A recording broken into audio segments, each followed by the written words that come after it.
안녕하세요. 사단법인 책닷의 운영진 진로교사 진미숙입니다. 2021년 겨울 청소년 여러분에게 권하고 싶은 추천 도서 목록 중 인문사회 분야 두 번째 5권을 소개해 드리겠습니다. 인문사회 분야 도서에 관심 있는 여러분 많이 기대해 주시기 바랍니다.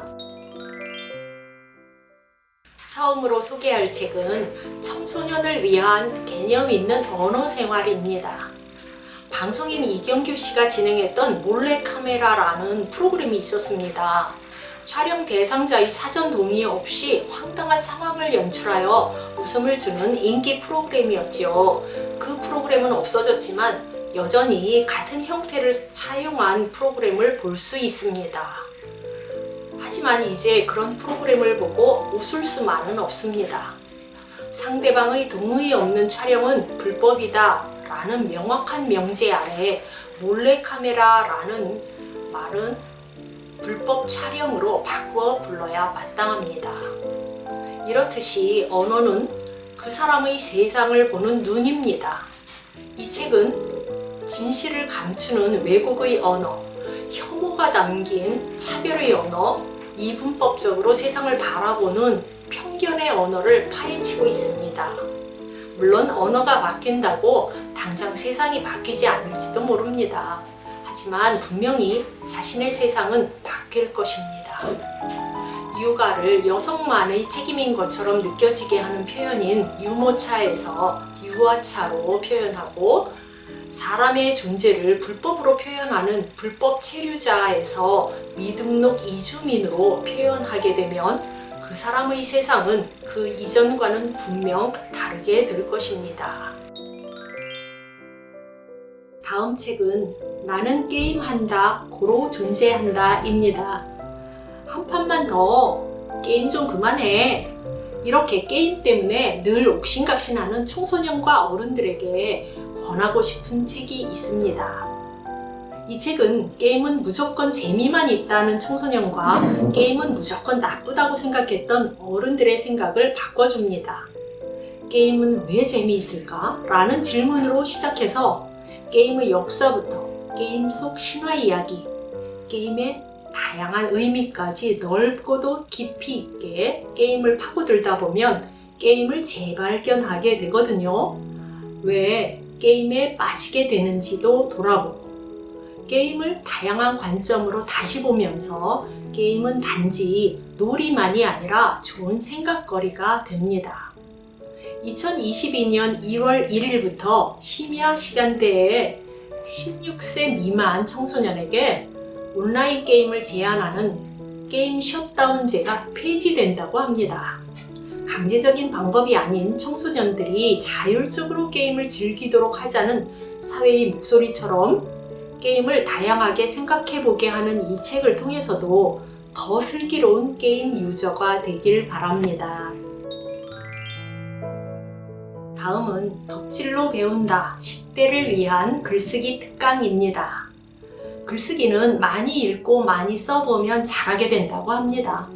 하지만 그런 멋진 조언은 당장 글쓰기를 해야 할 때에 도움이 되지 않지요. 쓸거리를 찾아 생각을 펼쳐보고 제목 정하기, 고쳐쓰기에 이르는 글쓰기의 기본을 배우고 싶으시다면 이 책을 추천합니다. 나와 세상을 바꾸는 글쓰기가 청소년을 충만한 삶의 공간으로 이끌어주기를 바라는 저자 선생님의 진심이 문장마다 가득 담겨 있습니다. 이 책을 읽고 자기가 좋아하는 것을 나누는 마음으로 가볍게 글쓰기를 시작하는 청소년이 많아지기를 기대해 봅니다. 다음 책은 소년을 읽다입니다.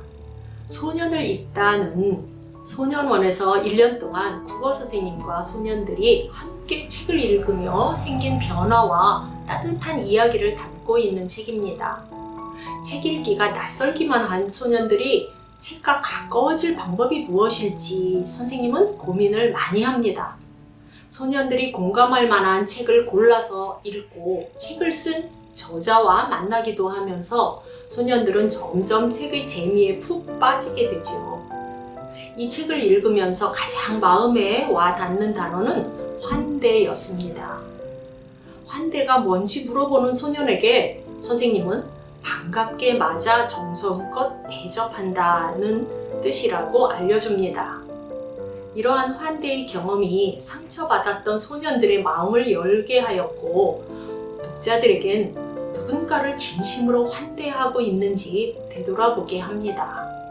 그동안 알지 못하고 꿈꾸지 못했던 세계를 만나는 책 읽기와 선생님의 환대와 사랑을 받으면서 아이들이 변해가는 모습이 참 흐뭇하게 다가오는 책입니다. 소년을 읽다와 함께 책의 따뜻한 힘을 느껴보시기 바랍니다. 5번째 책은 이름이 법이 될 때입니다. 사람을 살해한 범죄로 사형에 해당하는 범죄에 대해 공소시효를 적용하지 않는 형사소송법 규정이라고 하면 머리를 갸웃거리다가도 태완이법 하면 이 법이 제정된 맥락에 대해서 금방 떠올릴 수 있는 사람들이 많을 것입니다. 이렇듯이 사람의 이름을 따온 법안을 소위 네이밍 법안이라고 하지요.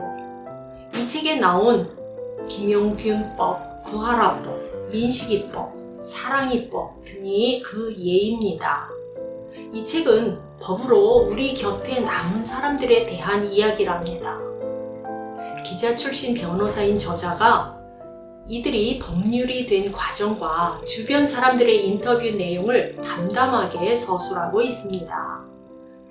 우리가 빚진 이 이름들을 기억하면서 앞으로는 어떤 이름도 법률로 남지 않는 세상이 오길 간절하게 바라봅니다. 이상으로 2021년 겨울 청소년 추천 도서 목록 중 인문사회 분야 2탄 5권을 모두 살펴봤는데요. 책닷의 홈페이지에 가시면 책의 난이도와 상세한 서평 등 정보가 더 많이 있으니 꼭 한번 방문해 보시기 바랍니다. 경청해 주셔서 감사합니다.